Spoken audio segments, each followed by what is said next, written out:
Today I will read the book Pete the Cat and the Bedtime Blues by Kimberly and James Dean. Look at all these Petes in their pajamas. Pete and the gang had a great day. They been at the beach, surf and sun, and tons of fun. But when the sun went down, they didn't want the fun to end. Pete had an idea. Hey, how about a sleepover? More time for tons of fun. Groovy. Pete's place, let's go. The party was far out, but they knew they couldn't stay up all night. The gang decided it was time to say goodnight. On went the pajamas and out went the light. Good night, Gus. Good night, alligator. Good night, Toad. Good night, Pete. Pete was just about to catch some zzz when clap, clap, clap. Who did that? Pete asked. It was me, said Grumpy Toad. I don't want to go to bed. I want to clap instead.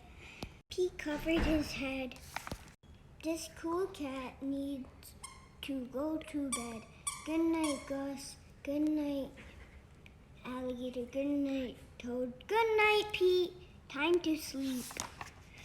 Pete turned again. Pete tried again to catch some zzz when rat-dat. Who did that? Pete asked. It was me, said Gus the platypus. I don't want to go to bed. I want to jam instead. Pete covered his head. This cool cat needs to go to bed. Time to sleep. Good night, Gus. Good night, alligator. Good night, Toad. Good night, Pete. Pete closed his eyes to catch some zzz when he heard munch, munch, munch. Pete had a hunch. It was alligator. He was always up for eating. What could Pete do?